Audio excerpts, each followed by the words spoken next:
मैं जानना चाहूँगा कि डांस से आपका प्यार कैसे शुरू हुआ और कोरियोग्राफी तक का सफ़र कैसा रहा? इनिशियली ये बहुत बेसिक सी चीज़ है। जब आई थिंक मैं गॉड गिफ्टेड हूँ डांस को लेकर। तो जब मैं छोटी थी तो मेरी एक कज़िन सिस्टर है, मेरी मासी की लड़की है, वो ना बहुत अच्छी डांसर थी, वो बहुत अच्छी डांसर थी। तो वो कभी कभी फैमिली फंक्शंस होते थे या ऐसा था तो वो बेसिकली उसको सब चूज़ करते थे कि तू डांस करके दिखा। And it's a part of entertainment कि अगर गेट टुगेदर हो रहा है फैमिली में तो वो परफॉर्म करती थी। एंड जब वो परफॉर्म करती थी तो everyone used to clap so much and praise her so much कि वाह तू क्या मस्त कर रही है एंड ऑल। तो इनिशियली मैं जब बच्ची थी, किड, एज अ किड, मुझे ना वो अटेंशन सीकिंग बहुत पसंद था। तो तब से वो मेरी इंस्पिरेशन बनी। यानी मेरी मासी की लड़की जो डांस करती थी उसको देख के मुझे इंस्पिरेशन मिला कि ये एक ऐसी चीज़ है कि इसको करने से शायद लोग मेरे को देखेंगे एंड जानेंगे और मुझे प्रेज करेंगे। तो इनिशियली वो वैसे स्टार्ट हुआ। उसके बाद मिड स्टेज में जब करियर सिलेक्शन की बात आई तो I was good at everything. मतलब शायद आप एकेडमिक में पूछ लो या स्पोर्ट्स में पूछ लो या आर्ट्स में पूछ लो, आप मुझे जो भी दे सको मैं सब कुछ कर सकती थी। वाह। तो मिड स्टेज में फिर मैंने डिसाइड किया कि ऐसी कौन सी चीज़ है जो मैं अगर लाइफ टाइम भी करूँगी ना तो मेरे को बोरियत नहीं आएगी। तो वो डांस था। तो फिर मैंने प्रोफेशनली डांस सिलेक्ट किया and now luckily I am owning 2 branch in Surat. So next one, आपके हिसाब से डांस ने आपकी ज़िंदगी में सबसे बड़ा बदलाव क्या लाया?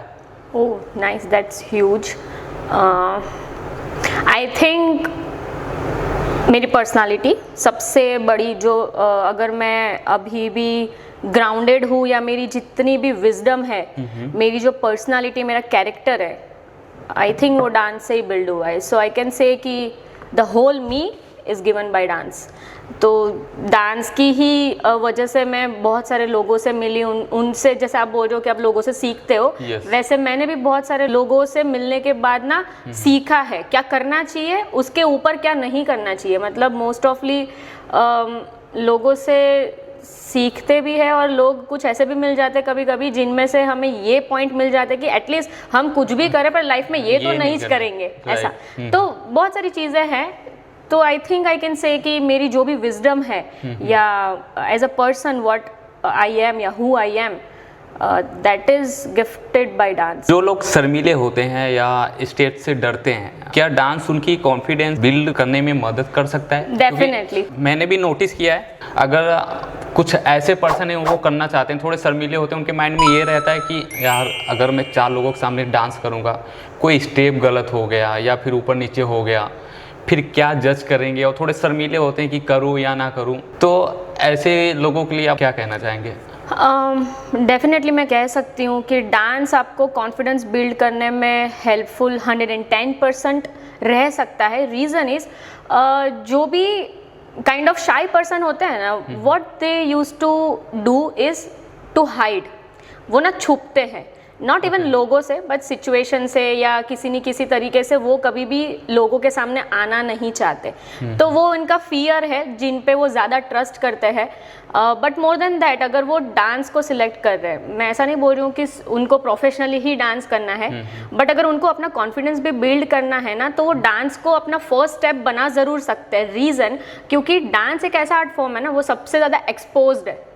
मतलब उसमें आप अगर एक स्टेप भी करेंगे ना तो लोग आपको तब भी देख रहे हैं, आप भूल रहे हो तब भी देख रहे हैं। In every situation you are exposed there. वहाँ पे आपको छुपने की जगह है ही नहीं। तो और होता भी क्या है, जब आप डांस सिलेक्ट करते हो, जब आप परफॉर्म कर रहे हो तो वाइल परफॉर्मेंस आप ना आजू बाजू की चीज़ें भूल जाते हो। आपको पता ही नहीं होता है कि what other people thinking there और what how many people are there. तो जब आप परफॉर्म करते हो आपका पूरा mind and body completely solely I can say कि वो आपके साथ ही है। आपका बहुत पर्सनल मोमेंट होता है जब आप परफॉर्म कर रहे होते हो। तो आई थिंक डांस आपको 110% अगर कॉन्फिडेंस बिल्ड करना है तो आप डांस को ज़रूर ऑप्ट आउट कर सकते हो एज योर फर्स्ट स्टेप। फिर आप किसी भी फील्ड में आप जाओगे तो आपको आई थिंक कॉन्फिडेंस को लेके इतना डबल डाउट नहीं आएगा या क्वेश्चन नहीं आएंगे कि how I am gonna do it और how I am going to give presentation in front of 1000 of people, because वो आपको प्रैक्टिस हो जाएगी। आप बार बार वो चीज़ों को फेस करेंगे, लोगों को फेस करेंगे या वो जजमेंट्स को फेस करेंगे, तो आपको वो आदत हो जाएगी। फिर लोग क्या बोलते हैं आपको उसको लेकर सोचने की ज़रूरत नहीं पड़ती है। बिगेस्ट मीथ अबाउट डांस अभी के टाइम पे होता है ना, मीथ बन जाता है डांस को लेकर। Very great question. Actually dance को लेके मीथ क्या है लोगों का, अगर मैं इसको थोड़ा डीप डाउन जाके सोच रही हूँ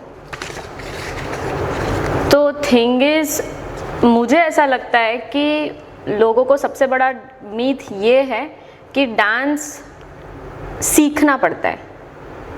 now see listen, this is interesting, very interesting मुझे ऐसा लगता है कि ना डांस ना सबके अंदर होता है, सबके अंदर, बट बहुत कम लोगों में वो स्ट्रेंथ होती है कि वो उसको बाहर निकाल पाए या उसको एक स्किल्ड आर्ट फॉर्म में बदल पाए।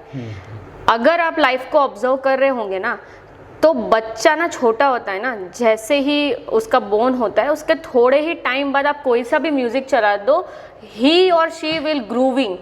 वो सबसे पहला आर्ट फॉर्म वो जो अट्रैक्ट करता है या वो अडॉप्ट करता है, विच इज डांस।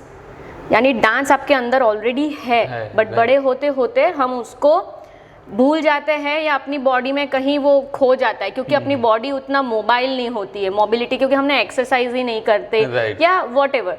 तो I think dance is like diamond, I can से, वो ऑलरेडी सबके अंदर होता है, बट उसको बस सिर्फ तराशना होता है। लोगों को सबसे बड़ा मीथ ये लगता है कि डांस बहुत डिफिकल्ट है। I don't think so. Difficult है क्योंकि आपने कभी उसको ट्राई ही नहीं किया, उसको तराशने की कोशिश नहीं की या उसको स्किल्ड आर्ट फॉर्म में चेंज करने की कोशिश नहीं की। सबसे बड़ा मिथ मेरे लिए ऐसा लगता है कि लोग ऐसा बोलते हैं कि डांस सीखना पड़ता है। I don't think so. Dance को तराशना पड़ता है। तो मेरे लिए या जब आप एक नई कोरियोग्राफी बनाती हैं तो इंस्पिरेशन कहाँ से आती है? इंस्पिरेशन सी, जो रेगुलर डांस क्लासेस में होते हैं उसमें इतना ज़्यादा मेरा सोचना नहीं होता है, क्योंकि लोगों को जो चाहिए वही हमें देना पड़ता है, बिकॉज इट्स बिजनेस। तो वहाँ पे मैं इतना ज़्यादा नहीं सोचती हूँ। वहाँ पे जो trending song and trending moves है वो सीधा लेके बस करवाना ही रहता है। But yes, for personal experience जब भी मैं वर्कशॉप्स लेती हूँ तो मैं ट्राई करती हूँ कि वो सॉन्ग ऐसा सिलेक्ट करूं जिससे कुछ स्टोरी टेलिंग है, या जिस सॉन्ग के लिरिक्स या फीलिंग्स या इमोशंस किसी थर्ड पर्सन या तो जो भी स्टूडेंट आ रहा है मेरे पास सीखने के लिए, उसमें से वो कुछ सीख के जाए। तो it's not basically depending on me, but मैं दूसरों का ज़्यादा सोच के वो चीज़ सिलेक्शन लेती हूँ। तो इंस्पिरेशन मेरा आप कह सकते हो कि रिलेटेबल सिचुएशन से आती है।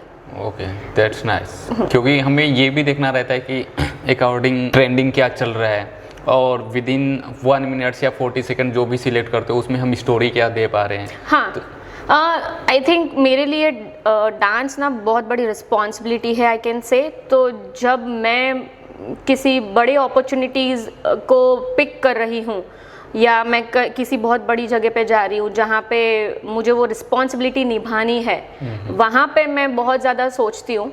Rather than that regular classes and वो सब आई थिंक लोग हॉबी के लिए करते हैं, तो उसको जितना ज़रूरी होता है उतना ही मुझे उनको देना है, ऐसा है। But whenever I go to the places where मेरे पास चांस है लोगों का नज़रिया इस चीज़ को लेके बदलने का, या अपने आप को कुछ सिलेक्टिव मोमेंट्स में ढालने का, किसी को मैं अगर ये चीज़ दे सकती हूँ, एक्सपीरियंस दे सकती हूँ लाइफ के उस पर्सपेक्टिव का, तो मैं वो ट्राई करती हूँ। मैं ज़रूर ट्राई करती हूँ। मुझे मतलब ये रिस्पॉन्सिबिलिटी लगती है, rather than just art form. Dance मेरे लिए रिस्पॉन्सिबिलिटी है। ऑलरेडी ना आर्टिस्ट होना अपने आप में बहुत स्ट्रेंथ लगता है, क्योंकि जब कोई पर्सन आर्टिस्ट को फुल टाइम प्रोफेशन में चूज करता है ना, वो स्टेप लेना ही बहुत बड़ी बात है, बहुत बड़ी बात है। क्योंकि सबके लिए ऐसा है कि आर्ट तो फुल टाइम करियर हो ही नहीं सकता। अगर किसी को आप बोल दो कि मैं फुल टाइम डांसर हूँ, हाँ ये तो कितना ही कमा लेते होंगे, और आप इसके अलावा क्या करते हो? नहीं नहीं, डांस तो मतलब हो गया, बट इसके गया, अलावा, इसके अरे अलावा। भाई मेरा यही फुल टाइम करियर है, how can you do that? मतलब यू, आप कैसे ये जज कर सकते हो कि अगर मैं फुल टाइम डांसिंग करियर में हूँ तो I am not doing well? एक आर्टिस्ट के लिए ना, उसके लिए ही सब कुछ होता है एक्चुअली में। वो अपना लाइफ जैसे जीना चाहिए वो जी रहा है, Obvious, एक्सप्लोर कर रहा है जैसे obvious, एक्सप्लोर करना। एट द एंड में उसको वो नहीं रहेगा काश ये किया होता। ठीक है, मे बी हो सकता है we are earning less than you, या obviously, but to be honest We we are are happy. Very happy than you. True that. Actually तो कोई भी आर्टिस्ट अगर किसी के पास फीड में ये वीडियो आ रहा है तो be happy. Be happy. Doesn't matter how much you are earning, but you are living your life. Yeah, we are happy guys. Yes. Just we wish you guys to be happy too. Yes. बस हमारी ऐसा देख के ऐसा हाँ हाँ बेचारा artist है, नो। Yes.